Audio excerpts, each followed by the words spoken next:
Buenas tardes con todos los participantes y también con los panelistas que hoy nos acompañan.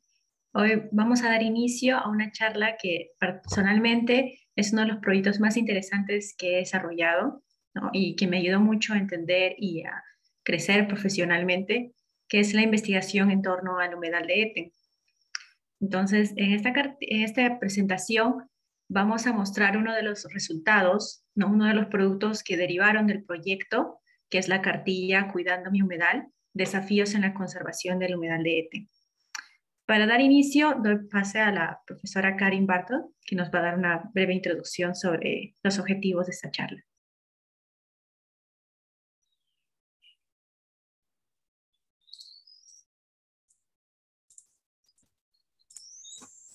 Muy buenas tardes con todos.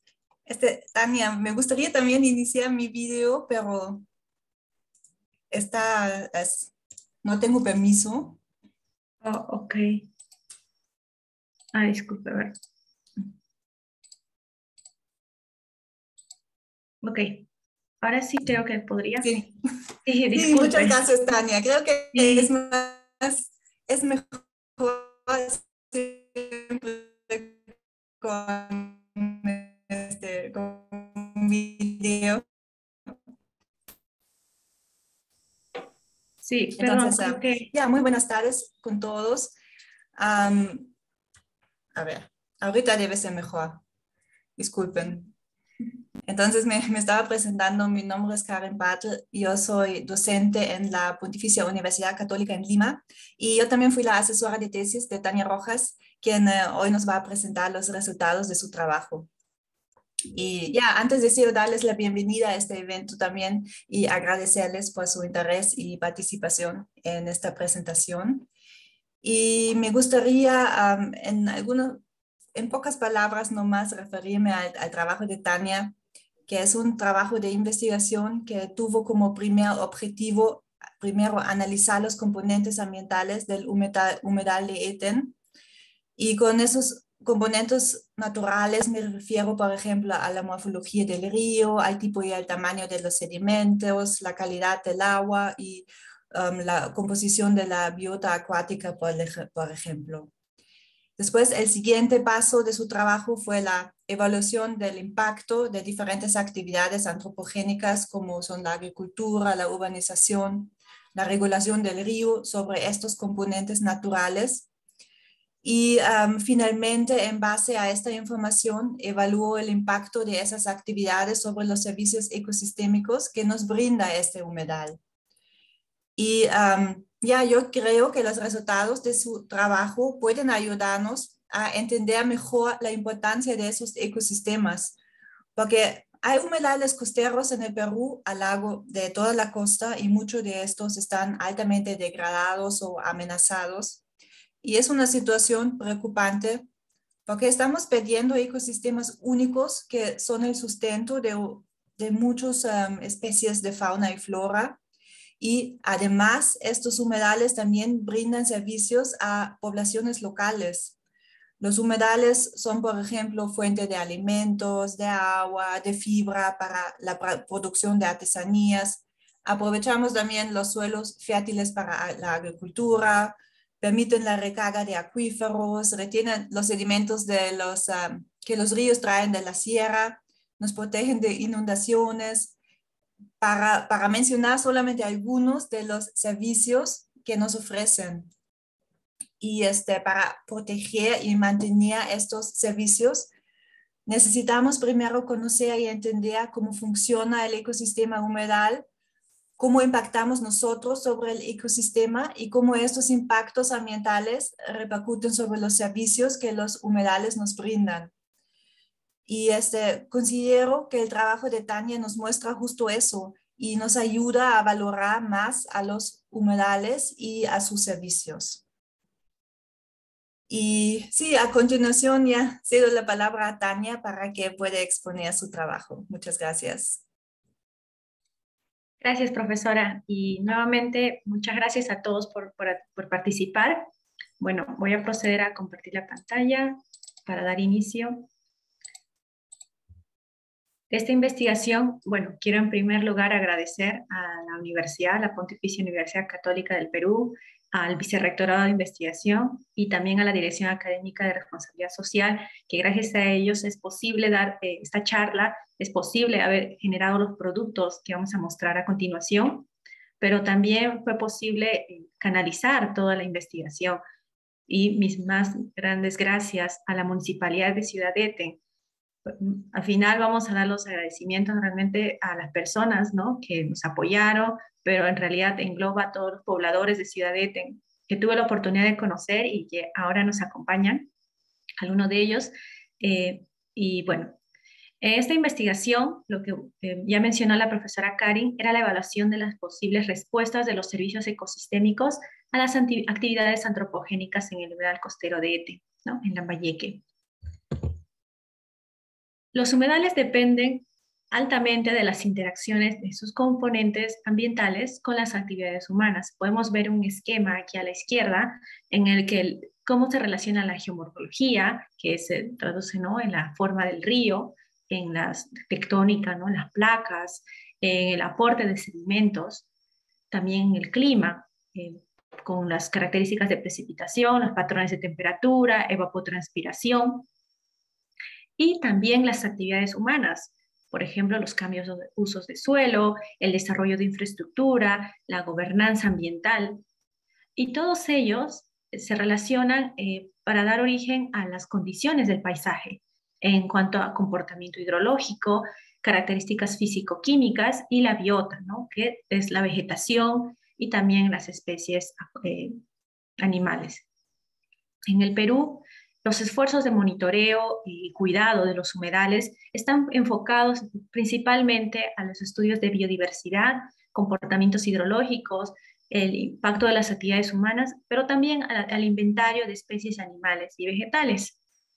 Tenemos la Estrategia Nacional de Humedales, emitida por el Ministerio del Ambiente en el 2015, que tiene estos 4 ejes estratégicos, ¿no? La reducción de vulnerabilidad de los ecosistemas de humedales, fortalecimiento del marco normativo, el fortalecimiento de la gestión participativa de los humedales y, por último, también la promoción y el conocimiento de técnicas tradicionales de los pueblos indígenas y originarios en la gestión de humedales. Principalmente, los humedales son una fuente primaria de junco y totora. Entonces, las poblaciones y las ciudades que viven alrededor del humedal, menos las más originarias, han recibido la herencia de las culturas preincaicas para el uso de estos elementos para, por ejemplo, la elaboración de artesanías.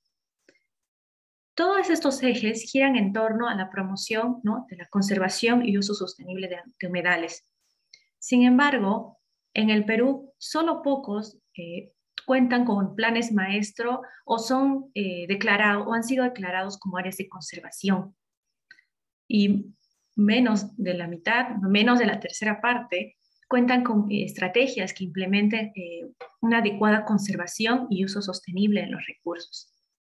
Asimismo, la Estrategia Nacional de Humedales tampoco especifica una necesidad de caracterización integral de los componentes en el país, en la gestión de los humedales.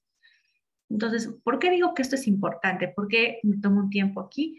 Que es que nosotros siempre promovemos el cuidado, pero es que no hay mecanismos para primero conocer cómo este humedal está respondiendo a las presiones externas. Quiero decir presiones, por ejemplo, al cambio climático, cómo están respondiendo al desarrollo urbano, al desarrollo de agricultura, a la deforestación, a la contaminación del agua, etcétera, ¿no? Entonces, no conocemos bien cómo funcionan los humedales y tampoco, por ende, vamos a conocer cuál es la mejor estrategia o la gestión más adecuada para poder mitigar, minimizar estos impactos y poder conservar y restaurar el ecosistema. A lo largo de la costa peruana se han identificado, se han inventariado alrededor de 92 humedales artificiales y naturales, pero esto es un inventario hasta el 2010. Ya tenemos 11 años que han pasado desde el último inventario y aún no se cuenta con un valor estimado, ¿no?, a la fecha, pero creeríamos que ya esto se ha reducido considerablemente. Asimismo, acá tengo un mapa que hice en base a un estudio del 2010, y también una tesis publicada en ese mismo año, donde vemos la ubicación de los principales humedales, ¿no? De los costeros. Y vemos que entre el número 6 y el 9 está el humedal de Eten. Entonces, ¿por qué son importantes los humedales costeros? ¿No? No solamente en el Perú, sino en todo el mundo. Porque forman parte de las rutas migratorias de las aves. Acá tenemos un esquema de las rutas de las aves playeras en humedales. Y estas aves hacen su recorrido de norte a sur y viceversa, de sur a norte, y necesitan lugares para descansar, ¿no? En todo su periodo de vida. Y estos lugares de donde descanso, donde se alberga, ¿no? Donde también pueden poner sus huevos y crían a sus retoños, lo hacen en los humedales costeros, ¿no? Siempre vemos, y acá tengo la participación de algunos pobladores de Ciudad Eten, y ellos observan que hay ciertas épocas del año en las que hay más aves que otras, ¿no? Y son aves que ponen huevos, después son aves pequeñas, medianas, y después ya empiezan a migrar. A la derecha muestro 3 fotografías de 3 humedales de la costa central, que son más conocidos o han sido más estudiados. Tenemos los pantanos de Villa, tenemos el humedal de Santa Rosa y la albúfera de Medio Mundo.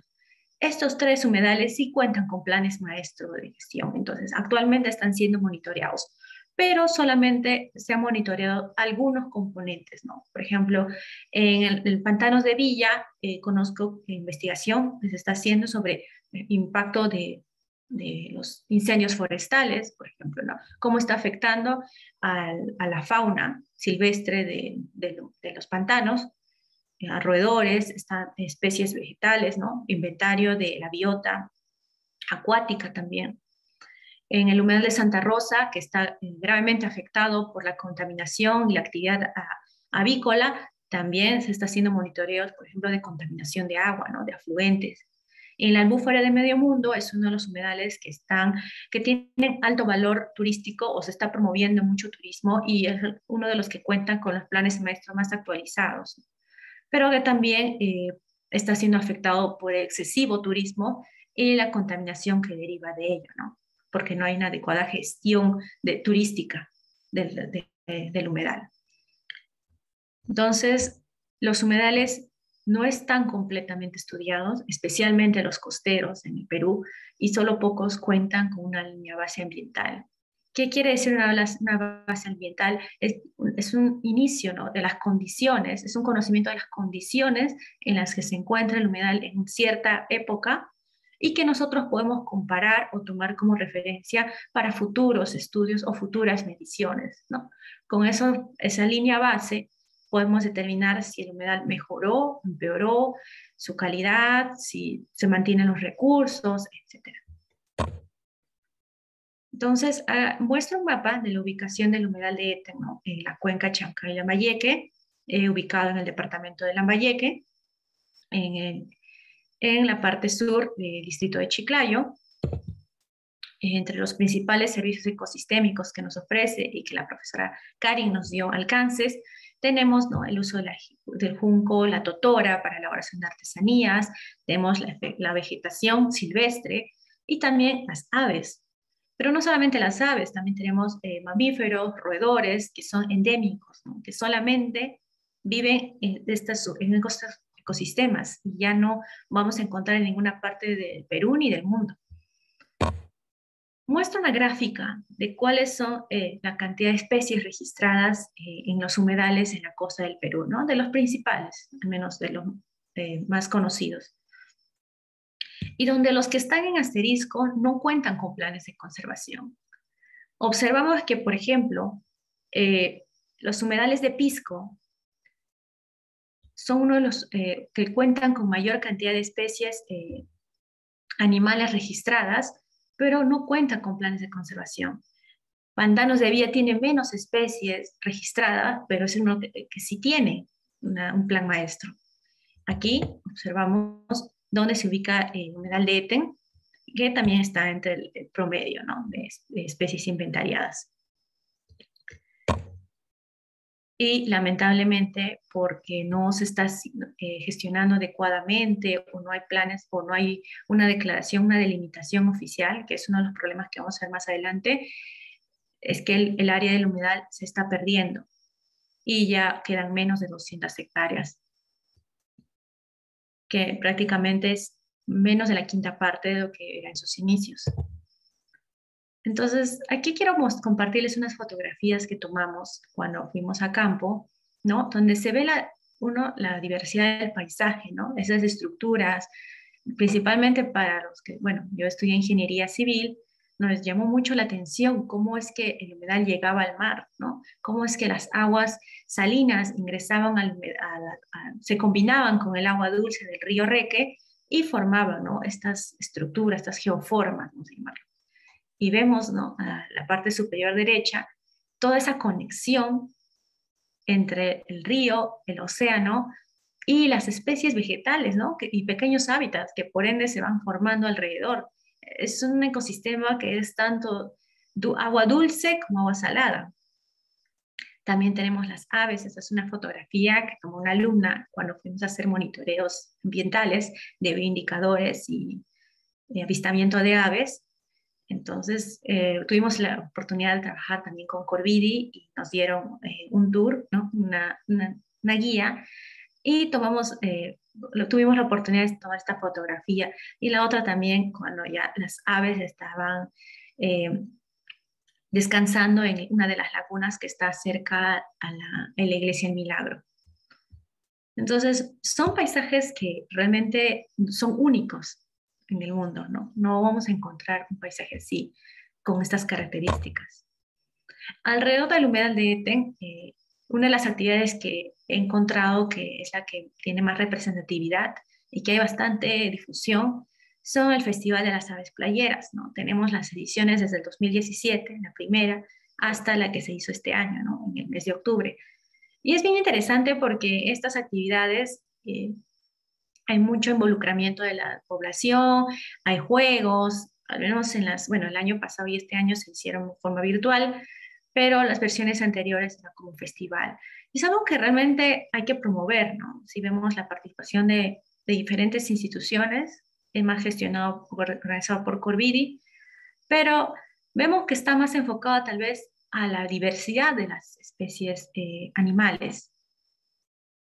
Como mencioné al inicio, el humedal no solo depende de un componente, ¿no? Sino también de la interacción de nosotros. Por eso es que este estudio primero quiso identificar cuáles son las condiciones del humedal, cuáles son los componentes que deberíamos estudiar para conocer su estado. Acá tengo un recorrido, unas fotografías de un recorrido que hicimos desde más o menos Reque hasta la costa, ¿no? Hasta cuando llega al Océano Pacífico, y que vemos cómo va cambiando el ecosistema del humedal, ¿no? Desde la parte alta donde tenemos infraestructura, el puente Reque, vamos bajando hacia Villa El Milagro, hasta Cascajales y después a Ciudad Eten, y vemos que entre Reque y Cascajales hay más vegetación, ¿no? En la ribera del río, es una forma más libre, ¿no? Hay más color, podemos decir, y tuve la oportunidad de conversar con algunos agricultores ahí y es todo área agrícola. Toda esa zona es pura área agrícola, ¿no? Pura zonas de cultivo. Pero algo que también me llamó la atención era que había mucho bombeo de agua, ¿no? Bombeo directo con estas maquinitas que vemos en la imagen 8. Y también había canalizaciones, que era que desviaban un poco del agua del río para que ingrese al área de cultivo. Y después ya llegando entre Cascajales y Ciudad Eten tenemos el puente Eten. Y bueno, en época de sequía, este puente prácticamente no hay agua ahí y se puede pasar a través de ello, pero sí observamos también que el cauce del río empieza a estar acortándose, ¿no? Y hay menos vegetación. Entonces, ahorita quiero hacerles, ¿no? Mostrarles algo que sea más visual para que se observe un poco mejor cómo va cambiando el paisaje a medida que nos vamos acercando a una zona con infraestructura o una zona de playa o una zona con población. También hay unas fotitos de acá de las aves que tomamos, ¿no? Y de las formas que va dejando el río, ¿no? A lo largo de su cauce, que vemos en la imagen 2. También en la imagen 1 vemos una fotografía en la playa, ¿no? Donde se ven como unas dunas, que es producto de la erosión, ¿no? Del viento que va llegando a la costa, pero que estas dunas actúan como una barrera para que no impacte directamente en el humedal. O sea, es como un amortiguador. Entonces va formándose como estas curvas, ¿no? Y se va desarrollando también vegetación exclusivamente de playa encima de estas dunas. Bueno, entonces, con esta breve introducción, quiero mostrar ya un poco más lo que fue el desarrollo de la investigación, que tuvo por objetivo identificar cuáles eran las respuestas de los servicios ecosistémicos que entendemos que son los beneficios que nos ofrece el humedal a nosotros, los seres humanos, ya sea directa o indirectamente, y como resultado de los impactos que generan las actividades humanas, ¿no? Desarrollamos 3 actividades, ¿no? Vamos a desglosarlo de esa forma. La primera es describir las características ambientales del humedal de Eten, ¿no? En qué estado se encuentra, seleccionando algunos parámetros. Después evaluamos los efectos de las actividades humanas en la geomorfología y la calidad del agua. Y finalmente identificamos los impactos de estas actividades, estos efectos, en los servicios ecosistémicos. Para ello, hicimos una caracterización de la forma, o sea, un estudio de la forma del río, cómo va cambiando en el tiempo, del cambio de uso de suelo, que se refiere a pasar de área de humedal a zona agrícola o a zona urbana, los tamaños de sedimentos, porque hay un intercambio entre las áreas de cultivo y el agua del río, la calidad de las aguas y la que es la biota acuática, que nos referimos a las especies acuáticas que coexisten en el humedal. Ok. Estas fotografías muestran diferentes épocas para el río, ¿no? Cómo es la forma del río para diferentes años. Desde la más antigua que tenemos de 1949, donde vemos que el río tiene una libertad para moverse a su libre albedrío. Vemos que se mueve para arriba y forma curvas. También la fotografía a colores en el medio es una fotografía del 2019, donde vemos, y esta fue tomada en la parte alta, justo después de Reque. Y vemos que también tiene esa cierta libertad, pero como que ya a los lados está ocupándose las tierras de cultivo. Entonces, de color amarillo y rojo está lo que dejó hace tiempo el río, ¿no? O sea, eso es como las huellas del río. En la parte superior, donde se ve diferentes años. A ver, tenemos la del 49, donde vemos que es como una gran curva, un gran codo. En el 91, este codo empieza a cortarse. En el 99, bueno, fue justo entre el 98 y el 99, fue los impactos del fenómeno del Niño. Entonces, por eso vemos un fuerte color morado, que es el agua, que es el reflejo. Son imágenes satelitales. Tenemos la fotografía en el 2008, donde el caos empieza a hacerse más delgadito, pero me refiero a la curva, ¿no? La curva empieza a angostarse un poco más, y en el 2016 ya va formando una segunda curva. Entonces, si vemos la diferencia entre cómo era entre el 49 y el 2016, vemos que el río empieza a limitar su movimiento, empieza a hacerse más lento su dinámica. Y bueno, esto se evidencia que está ocupándose los cauces del río. A ver, algo que quiero mencionar también es, estas huellas nos indican por dónde pasó el río.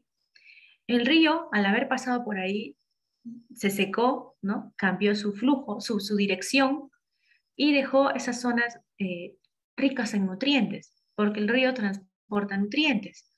Entonces, esas zonas son más productivas. Es por eso que siempre uno va a cultivar por donde pasó el río, ¿no? Que se llama la llanura de inundación. Entonces, el tema es de que en la parte alta están siendo ocupados por terrenos agrícolas, pero también a su vez se está extrayendo el agua, ¿no? Entonces, el cambio de las condiciones del flujo, las condiciones de agua del río, van a afectar también aguas abajo. Okay. El cauce de un río, bueno, el humedal, mejor dicho, depende de 3 factores. De la forma del cauce, ¿no? De la fuente del agua y de la dinámica de los flujos. ¿Qué entendemos por dinámica de los flujos? Que es la interacción, es el movimiento entre el agua dulce y el agua salada en este caso. Acá vemos una imagen en la parte derecha donde se muestran diferentes formas de lo que son los humedales costeros, diferentes partes del mundo, ¿no? Tenemos las costas tipo planicie, tenemos los estuarios ciegos, tenemos los que son los estuarios con tectónica de rías, tenemos los famosos deltas, tenemos los estuarios tipo barrera y las rías y los fjord. En base a unas fotografías y a imágenes satelitales definimos la condición, por ejemplo, del humedal de Ete como un estuario ciego, porque es una barrera de arena que se va cerrando y abriendo en cada cierta época del año. Hay épocas en las que podemos pasar y caminar a lo largo de la costa, ¿no? E irnos directamente a Pimentel, y hay otras en las que sí tenemos que cruzar por el puente, ¿no? Entonces, esa condición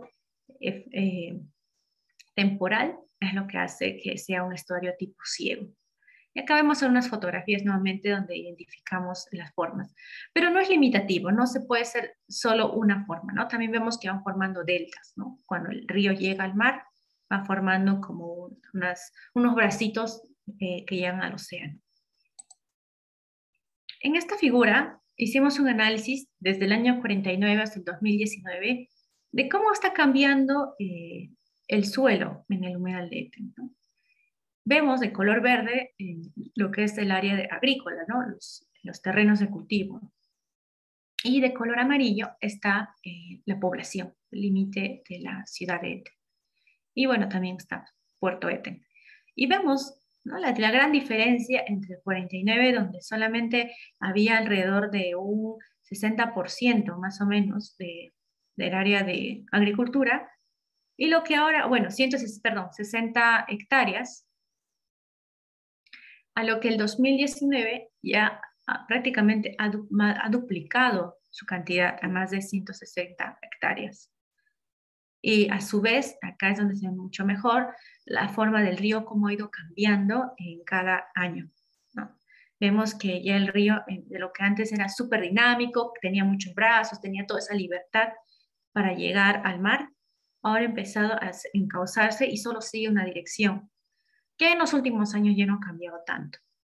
Entonces, en los últimos 70 años, la superficie agrícola aumentó en un 125%, mientras que la urbana en un 160%. Por tanto, esa es una de las razones por la que el área del humedal se ha reducido significativamente. Para complementar esos estudios de forma del río, del cauce, también observamos que, claro, la vegetación se iba disminuyendo, pero también hay otros indicadores, ¿no? Que nos dicen cómo está el humedal. Y estos se llaman los bioindicadores. Podemos tener como bioindicadores, por ejemplo, peces, y en esa zona antes había peces y ahora no hay peces, nos da a entender que esas aguas deben estar contaminadas, ¿no? Porque no hay vida. ¿Ya? Entonces, uno de los animales son más usados para indicar si la calidad del agua es buena, mala o regular son los macroinvertebrados bentónicos, que son los primeros estados, por ejemplo, de los insectos que habitan en el humedal, ¿no? O en zonas donde están cuerpos de agua y terrenos. Por ejemplo, son las larvas de las libélulas, de los zancudos, de los escarabajos y otros insectos. Acá tengo una fotografía justamente del bétide que tomamos en el humedal. Lo que hicimos aquí fue identificar y muestrear la cantidad de familias que existen de cada tipo, ¿no?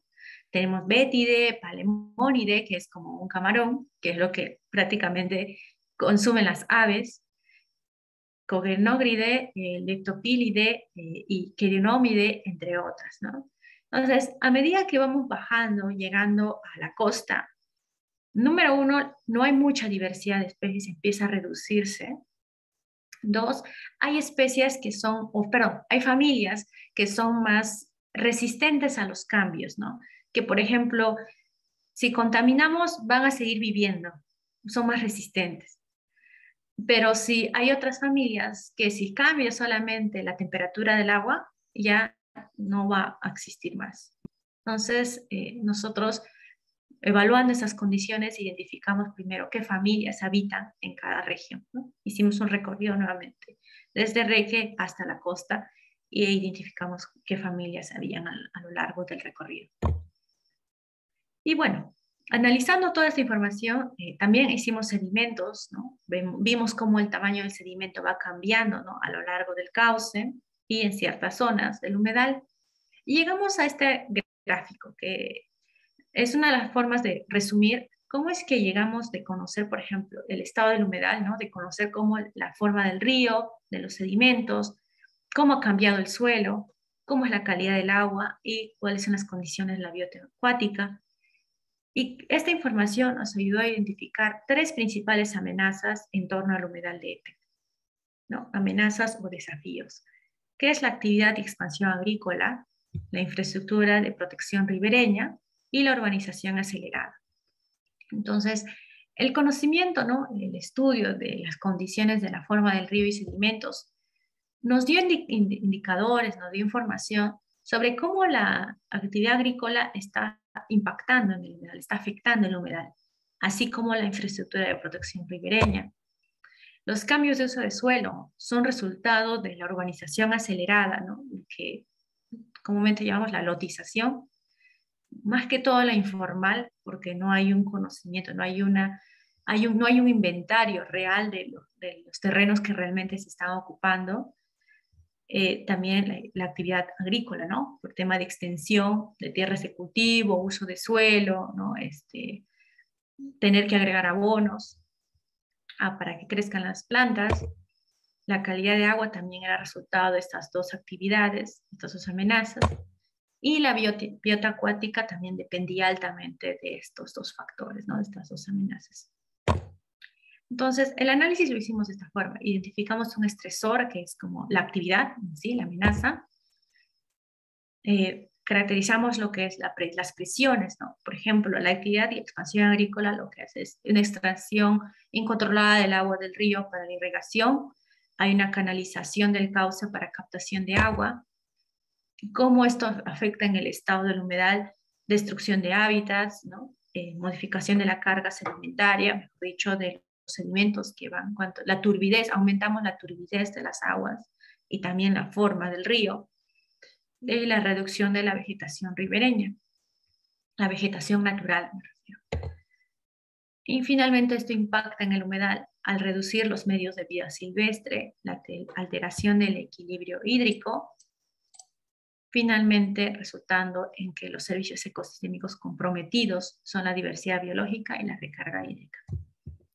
Así, para cada amenaza hicimos un análisis, ¿no? Paso a paso de lo que se observó y también de lo que se midió en campo para identificar los ecosistemas, los servicios ecosistémicos afectados. Por ejemplo, la infraestructura de protección ribereña resulta en un encauzamiento del río, ¿no? Que es un acortamiento del río. El río ya no tiene libertad de moverse naturalmente, así como que los diseños no son adecuados a la dinámica del río. Por eso es que cuando hay eventos extremos y se inunda, prácticamente se destruye, ¿no?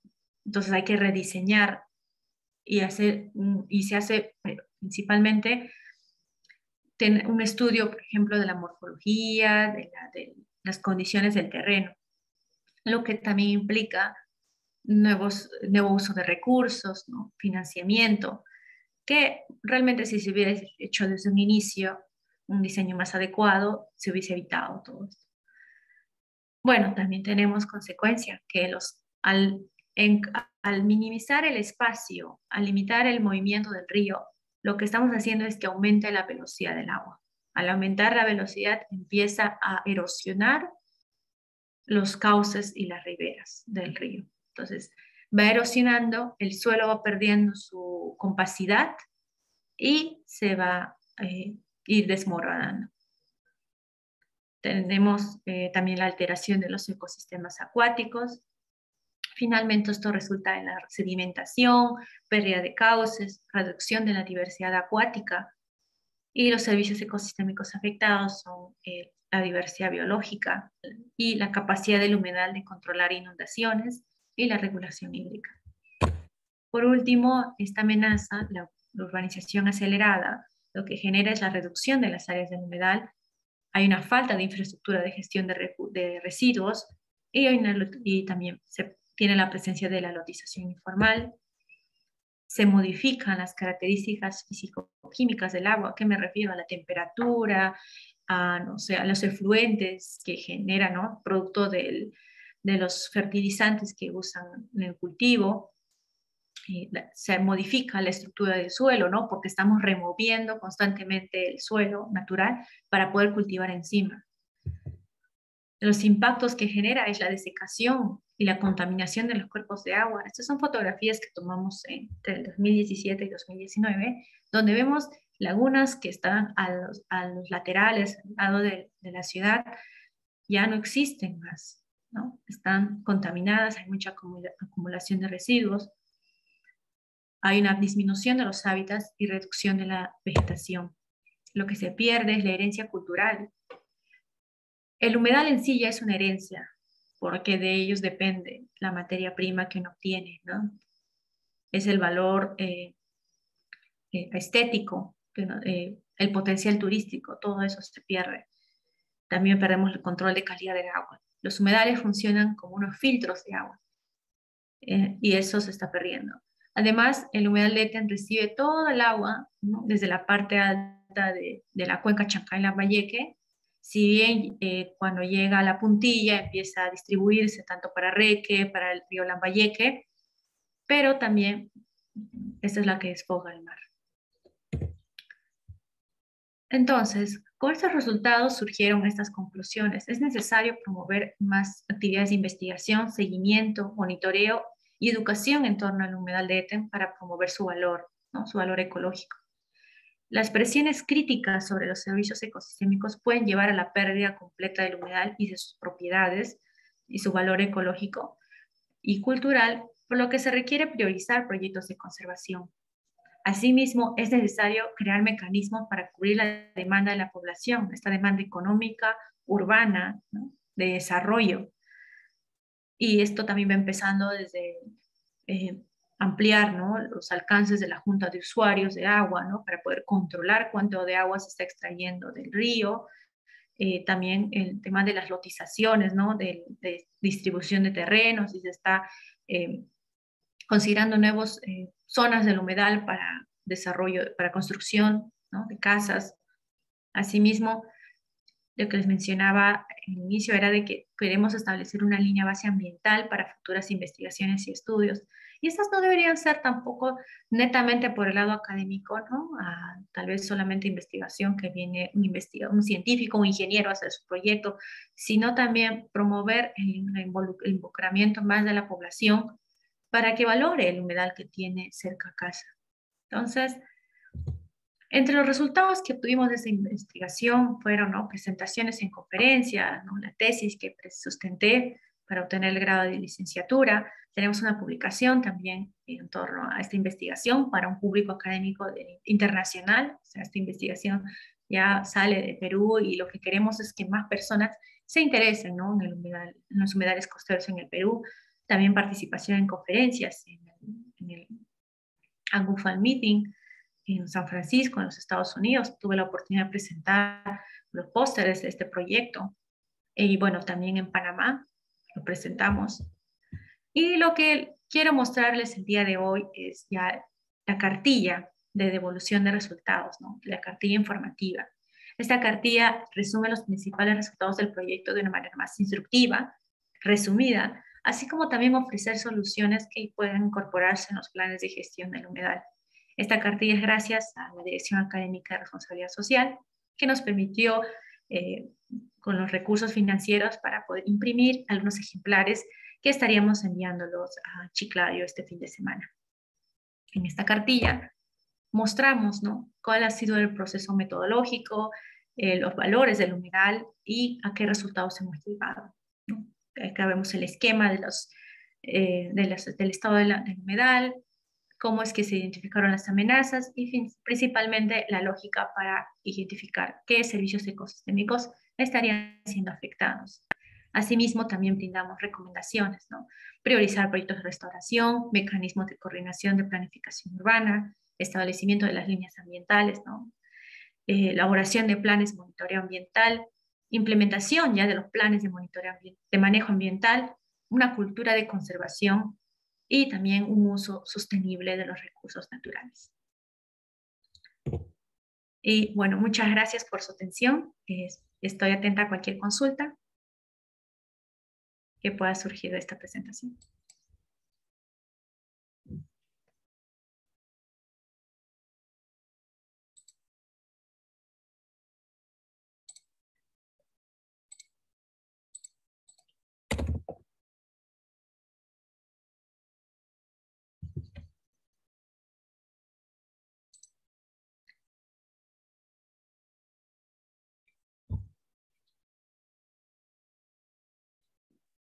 Sí, bueno, buenas tardes.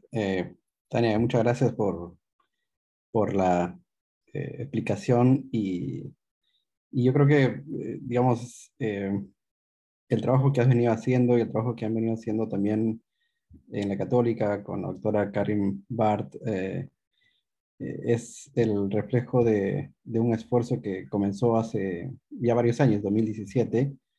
Y aquí con nosotros también está Norberto Necesú, que fue una de las personas clave, entre muchos otros, digamos, por permitirnos en un inicio trabajar en el humedal de Eten. Nosotros recorríamos desde Cajamarca hasta Eten, era el último lugar, y nos encontramos con un humedal muy precioso, en el cual Norberto nos convenció en ese entonces en la municipalidad de Eten de trabajarlo, de estudiarlo y cómo nosotros desde la academia podríamos ayudar a entender el humedal y felicitar a Tania, digamos, por el esfuerzo que ha venido de varios años desde la tesis y encima la ficha que se ha producido con la ayuda de la Católica, con la doctora Karin también.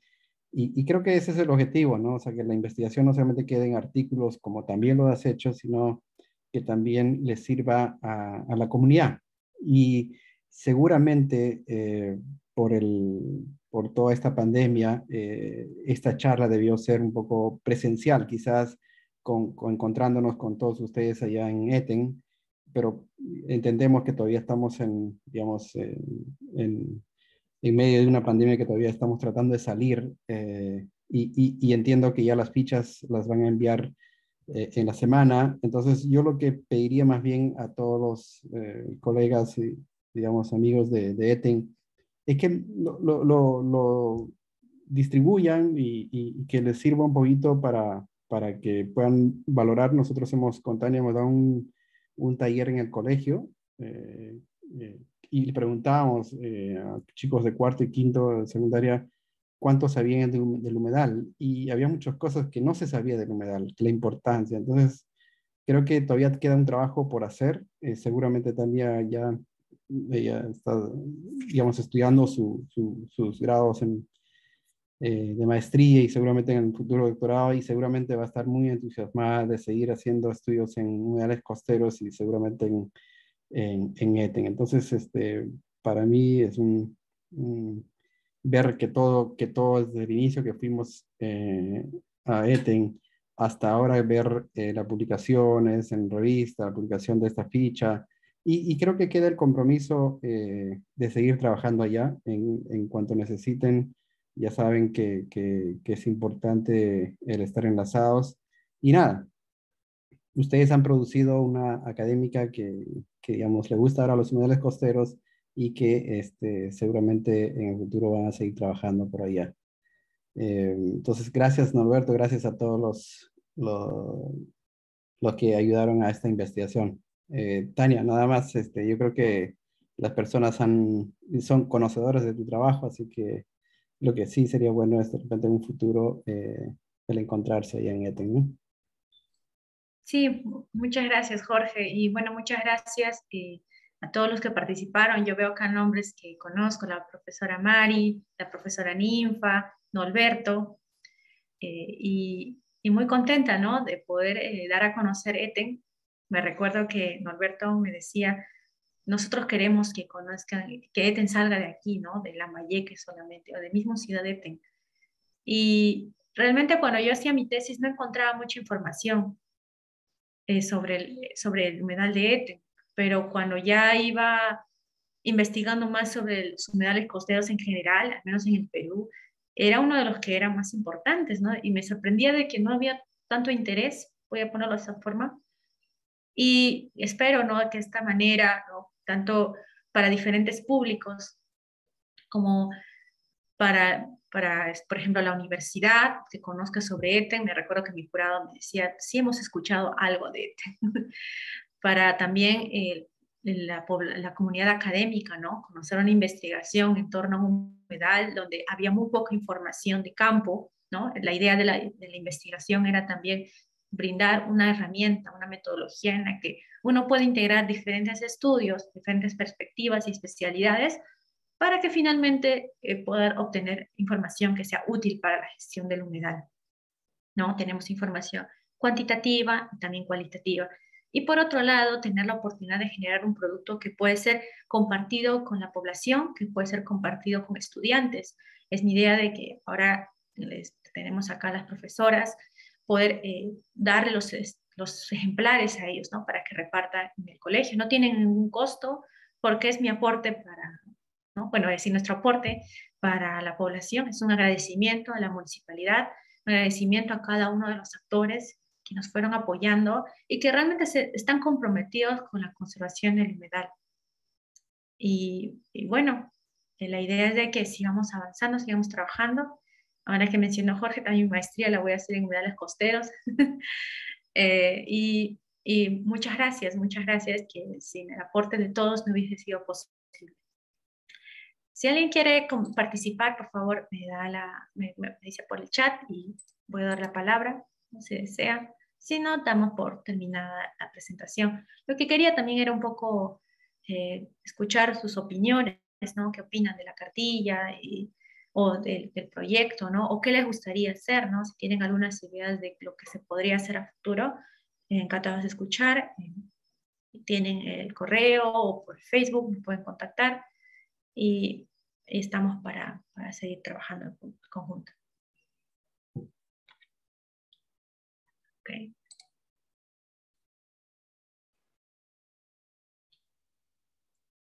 Norberto.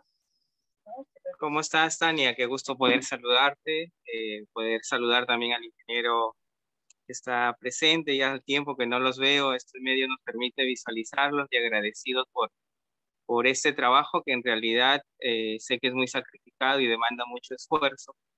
Gracias porque en realidad están generando información y sobre todo información que sirve para cada uno de los que vivimos en Ciudad Eten de manera académica, de pronto a los estudiantes y de pronto también para los estudiantes universitarios, ¿no? Que tanta falta hace este tipo de información de la calidad que ustedes lo están haciendo. Así que primero mi gratitud y también la gratitud a todos los docentes que seguramente están aquí, que también de alguna manera u otra han venido poniendo su granito de arena y continúan allí y tienen en el trabajo de Tania un trabajo académico muy bueno como para continuar en esta labor de recuperación y demostrar al Perú en realidad que Lambayeque tiene un humedal muy importante que es el de Ete y que hay que rescatarlo y que hay que ponerlo en valor.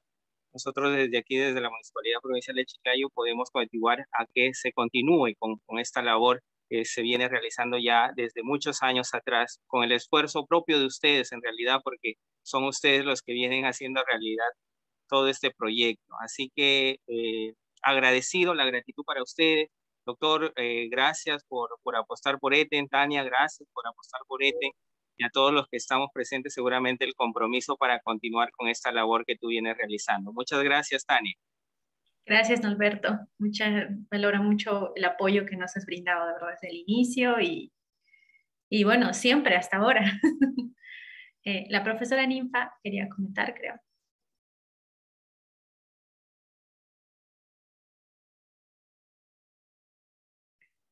Profesora, tiene que desactivar, creo, su micro. Perdón, activarlo. Buenas tardes, Tania, el doctor. Bueno, ustedes llegaron a la institución educativa, hicieron un taller y ahora ver el resultado que nos están compartiendo es muy grato, ¿no? En el sentido de que nosotros en el colegio seguimos trabajando, pero de acuerdo a las normas, ¿no?, educativas, en los últimos años ha habido muchos cambios. Entonces hemos estado adecuando la currícula y bueno, nos alejamos un poco, pero creo que con la información que nos están dando nos sirve mucho, o sea, está más puntual, más ordenado con respecto al humedal de ETE. Yo también por mi parte he avanzado tratando con los chicos el tema de la cuenca, porque no se tiene ese conocimiento pleno, pues, ¿no? Porque nosotros estamos en la parte baja de la cuenca del Chancay. Entonces, a partir del año pasado, yo he estado nuevamente repensando, ¿no?, cómo sistematizar la información que hay, con la información también de María Reque, que es nuestra asesora en el colegio, ¿no? Entonces, creo que va sumando y también es necesario que, en el fondo, los que tienen, ¿cómo decir?, la responsabilidad son las autoridades en Ciudad Ete y a nivel regional, porque si hay invasión al humedal es porque lo permiten, ¿no? Lo permiten. Entonces, inclusive un exalcalde motivó la invasión al humedal.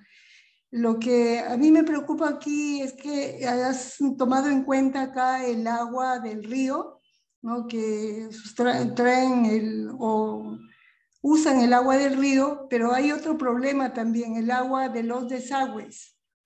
No sé si en qué debes tenerlo en cuenta, pero seguramente que lo has tenido en cuenta, pero es necesario también precisar eso, ¿no? Porque si bien es cierto, en Eten hay agua del río, agua del subsuelo, pero también los humedales tienen un problema de contaminación porque allí se vierten el agua del desagüe, ¿no? Entonces, en ese sentido hay que verlo en forma global y creo que desde el año pasado ya yo había organizado varias actividades. Una, que hemos ayudado, ¿cómo decir?, aportado con nuestro trabajo en los festivales. Justamente Corvidi inició con nosotros el festival, el primer festival, y luego a los años siguientes se ha ido ampliando, ¿no? Pero empezó con nuestra escuela. Y por otro lado también nosotros vamos a empezar a hacer talleres. Ya ubicamos a un pescador que sabe construir totora, ¿no? Entonces, unir la construcción de los caballitos de totora con la totora que nosotros tenemos ahí en el humedal. Entonces, bueno, eso está planificado a partir del 2020, pero con esto de la pandemia se ha postergado, ¿no? Vamos a hacer esas actividades y gracias, infinitamente gracias por su trabajo. En verdad que es muy interesante, muy importante para nosotros.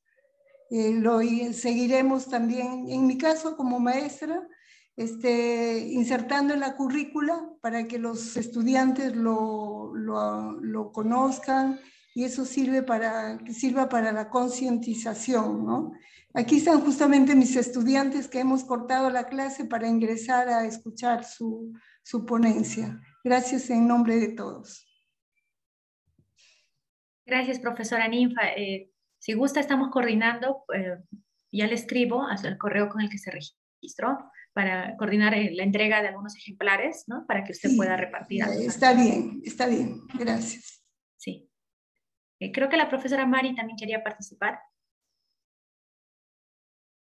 Sí, justo. Hola, buenas tardes. Justo me estoy escapando de una charla también que estoy, de lo que trabajo en el ATM, pero interesante el tema que tú has tratado y que junto con el señor Jorge, que tuve la oportunidad de conocerlos a ustedes aquí en ETE,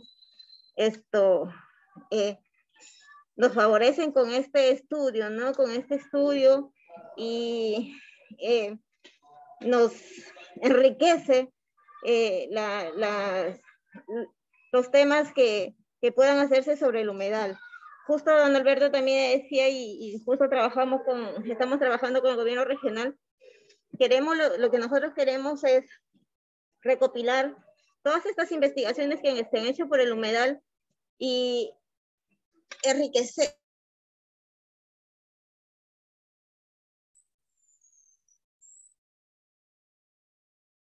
Profesora, perdón, no le podemos escuchar.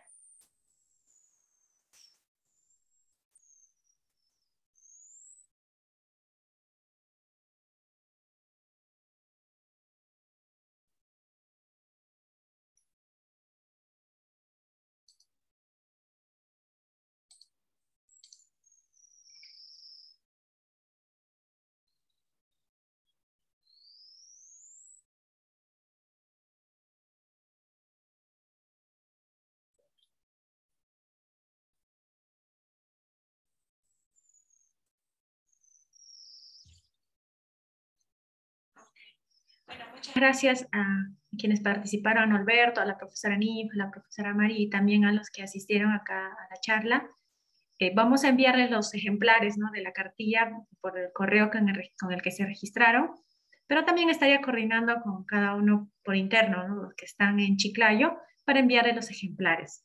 Entonces, muchas gracias y nos vemos en una próxima oportunidad. Buenas tardes con todos. Buenas tardes. Gracias.